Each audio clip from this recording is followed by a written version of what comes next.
নীল ষষ্ঠীতে কি করলে আপনাদের ব্যক্তিগতভাবে নিজেদের মনস্কামনা পূর্ণ হতে পারে? নীল ষষ্ঠীতে করুন আমার এই টিপস।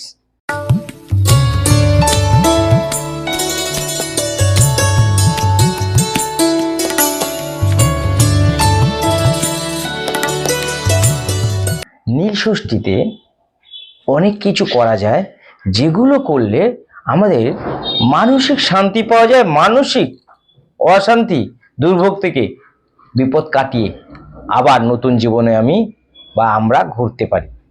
নীল ষষ্ঠী এমন একটা দিন, আপনারা জানেন নীল ষষ্ঠী কাকে নিয়ে? ভোলেনাথকে নিয়ে, স্বয়ং মহাকাল, যাকে বলা হয় দেবেরও দেব মহাদেব। এই নীল ষষ্ঠী তাকে নিয়ে। এই নীল ষষ্ঠীতে কি কি করলে আপনাদের অনেক কিছু ভালো হতে পারে, সেইগুলো নিয়ে আজকে বিস্তর আলোচনা। দীপক শাস্ত্রী যা বলে সেগুলো আপনারা করেন এবং কাজ হয়। দীপক শাস্ত্রীর টিপস এবং গুপ্ত প্রয়োগে প্রচুর পরিমাণে কাজ হয়, এটা আপনারা জানেন। তো আজকের নীল ষষ্ঠী, যে দিনটা নীল ষষ্ঠী পড়বে, সেদিন কি করবেন? নীল ষষ্ঠীর দিনে আম চেনেন তো? আম চেনেন নিশ্চয়ই। আমের মধ্যে যে কোনো একটি মনস্কামনা আপনি লিখবেন। লিখে তার নিচে হার হার মহাদেব লিখবেন, তার নিচে আপনার নাম লিখবেন। লিখে এটাকে যে কোনো গঙ্গায় বা নদীতে ভাসিয়ে দেবেন, পুকুরে ভাসালে হবে না। এই নীল ষষ্ঠীতে যদি কাজটা করতে পারেন, আপনার যে কোনো মনস্কামনা কিন্তু পূর্ণ হবে। সব থেকে বড় কথা, যাদের বিবাহ হচ্ছে না, এই নীল ষষ্ঠীতে কি কাজ করলে তাদের বিবাহ হবে? নীল ষষ্ঠীর দিন সারাদিন উপোস থাকতে হবে। নির্জলা বলবো না, জল খেতে পারেন, চা খেতে পারেন, ধূমপানও করতে পারেন। নীল ষষ্ঠীর দিনে ঠিক 4টের সময় 5খানা আম, সেই আমের মধ্যে আপনি আপনার নাম লিখবেন। লিখে হার হারা মহাদেব লিখবেন। এবার 5টা আম নিয়ে মনস্কামনা করবেন আপনার কি, যে আমি আমার বিবাহ কেন হচ্ছে না, আমার বিবাহ যেন তাড়াতাড়ি হয়ে যায়, ভালো ছেলের সাথে বা ভালো মেয়ের সাথে যেন আমার বিবাহ হয়ে যায়। এই 5টা আম আপনি যেখানে শিবলিঙ্গ আছে সেখানে দিয়ে দিন। দিয়ে আপনি গঙ্গা জল অর্পণ করুন শিবলিঙ্গের উপরে, আর আপনার মনস্কামনা জানান। চ্যালেঞ্জ করে বলছি, 6 মাস সময় যাবে না, আপনার বিবাহ হয়ে যাবে। যে বিবাহ এতদিন হচ্ছিল না, যদি কেউ আটকে রেখে দেয় তাও আপনার কিন্তু বিবাহ হবে, পরে সেটা কাটাতে পারবেন। নানা কারণে, গ্রহের সমস্যার জন্য আপনার বিবাহ হচ্ছিল না, বা নানা কারণে গ্রহের সমস্যার জন্য বিয়ে আটকে ছিল, বা কেউ বিয়ে আটকে রেখেছিল, এই নীল ষষ্ঠীর দিন এই কাজটা করলে আপনার বিবাহ হয়ে যাবে। চ্যালেঞ্জ। যাদের সন্তান পড়াশোনা করতে চাইছে না, নীল ষষ্ঠীর দিনে সন্ধ্যাবেলা 5টা মোমবাতির মধ্যে আপনার সন্তানের নামটা লিখুন, তার মধ্যে হারা হারা মহাদেব লিখুন। আপনার সন্তানের ভালো হওয়ার মনস্কামনা করে আপনি নীল ষষ্ঠীর দিনে ভোলেনাথে যেখানে শিবলিঙ্গ আছে সেই সন্ধ্যার পরে গিয়ে জ্বালিয়ে দিয়ে আসুন 5টা মোমবাতি, এবং 11খানা বেলপাতা, এবং ওম নম শিবায় বা হারা হারা মহাদেব বলে 11 বার জল দেবেন।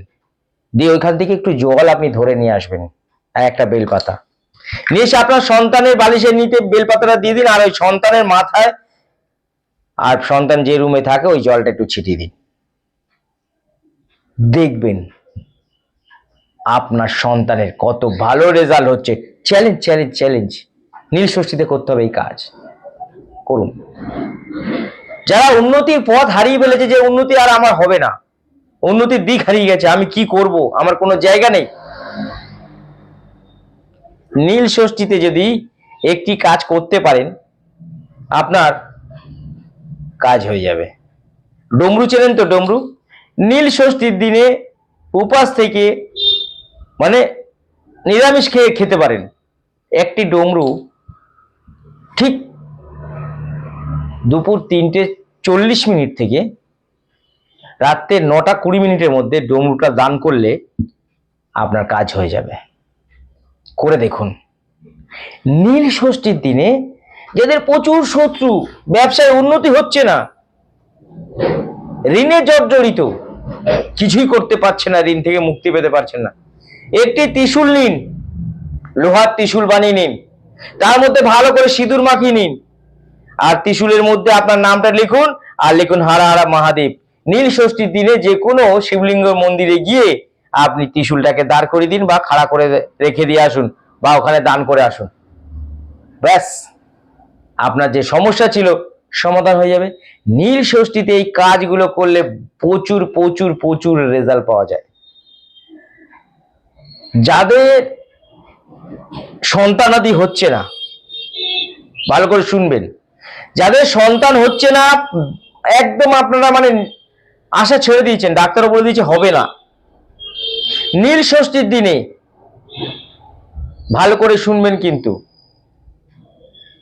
কার্তিক আর গণেশের একটা মূর্তি বানাবেন বা কিনে নেবেন ছোট্ট। নীল ষষ্ঠীর দিনে আপনারা যে কোনো শিব মন্দিরে বা শিবলিঙ্গ আছে সেই মন্দিরে গণেশ আর কার্তিককে বসিয়ে রেখে আসুন, আর শিবলিঙ্গের ওখান থেকে জল নিয়ে, জল যখন ঢালবেন, 11টা বেলপাতা দিয়ে জলটা ঢালবেন, গঙ্গা জল, ওখান থেকে একটু জল ধরে নিয়ে আসুন। ওই জল স্বামী স্ত্রী দুজনে খাবেন, আর মনে মনে বলবেন, এ ভোলেনাথ, এ মা দুর্গা, আপনার যেমন কার্তিক গণেশ সন্তান আছে, আপনার এই জল আমি গ্রহণ করছি, এই জল খাওয়াতে যেন আমাদেরও আপনাদের ছেলেদের মধ্যে গণেশ এবং কার্তিকের মতন আমাদের যেন কোনো একটা সন্তান হয়। এই জলটা দুজনে খেয়ে নেবেন। চ্যালেঞ্জ করে বলছি, পরের বছর আপনারা সন্তানের মুখ দেখবেন। দীপক শাস্ত্রী যেটা বলবে এটার জন্য কোনো টাকা খরচা করতে লাগবে না, করে দেখুন। সিম্পল ছোট্ট নীল ষষ্ঠীতে কাজ করলেই আপনার সন্তানের মুখ সামনের বছর দেখতে পারবেন। কমেন্ট বক্সে লিখে অবশ্যই জানাবেন যে স্যার আপনার কথা ঠিক, নীল ষষ্ঠীতে কাজটা করেছিলাম, কাজটা ফলেছে এবং আমাদের সন্তানের মুখ দেখতে পেরেছি। কমেন্ট বক্সে লিখবেন, সাবস্ক্রাইবার করবেন, শেয়ার করে দেবেন সবাইকে সুযোগ দেখার জন্য, এবং বেল আইকনটি বাজিয়ে দেবেন। কমেন্ট বক্সে হারা হারা মহাদেব লিখবেন, আমি খুব খুশি হব। যারা ফেসবুক, ইউটিউব, ইনস্টাগ্রাম আমার দেখছেন, তারা অবশ্যই জানাবেন আমার অনুষ্ঠান কেমন লাগছে, আর কি ধরনের আপনারা আমার কাছ থেকে প্রোগ্রাম চাইছেন, বা কি ধরনের আপনাদের সমস্যা লিখুন, আমি সেই ধরনের টিপস দেব। ভালো থাকবেন, সুস্থ থাকবেন।